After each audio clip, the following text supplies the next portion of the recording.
We are committed to keeping you safe during this storm. Joining us this morning from the American Red Cross is Tish Hevel and Mark Innocenzi. Thank you both for being with us this morning. Thanks for having us. And it's important in weather like this to start making preparations now. So Tish, you're no stranger to this type of weather. What do you advise our viewers to start doing right now? Preparation is what we're all about, so I appreciate you guys bringing that up, and you're doing a really good job of telling your viewers about hypothermia and frostbite and what symptoms to watch for.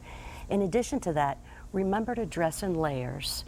It's something that we don't think of when it's this cold, we just put on big stuff, but layers is good. Remember that shoveling snow is much more strenuous than you might think, so it's a great idea to take lots of breaks and stay hydrated. And then bring the pets inside, make sure if they do have to stay outside for a long period, make sure they have water that isn't frozen, which might be a challenge in the next couple of days. And then those are the important points. Mark, one of the major things that you are preparing to respond to, you and the volunteers, could very well be a power outage, which is common this time of year. Talk about how you're preparing, what we should know to prepare ourselves. Well, we have our shelters on alert already.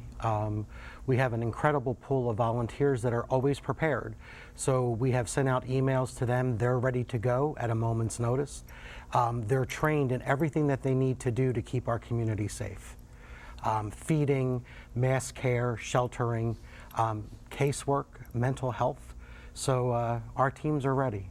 And we're taking a look at graphics showing some of that bitter cold. We're expecting wind chills here in Ohio tomorrow night into Tuesday morning to possibly reach 40 degrees below zero, 50 degrees below zero. When it comes to conditions like this, what are your major concerns? What are some of the problems you've seen in past events similar to this?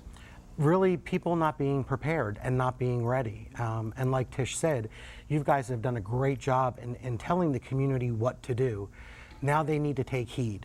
Because what I would like for everybody to know is when these disasters happen, our volunteers are going out in the same weather we're telling people to stay away from. Sure. So if there's a fire tonight, I'm going to dispatch teams that are going to go out there to be with those families and be standing out in the cold and getting them into vehicles to try to stay warm to give them what they need. So it really is a community effort for everybody to do their due diligence.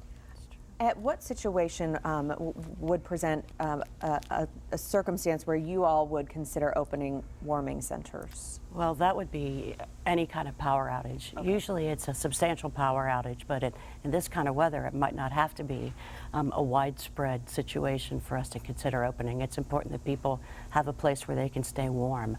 We don't want people to have to risk heating their homes in ways that aren't safe. So if the heat goes out, we will take action.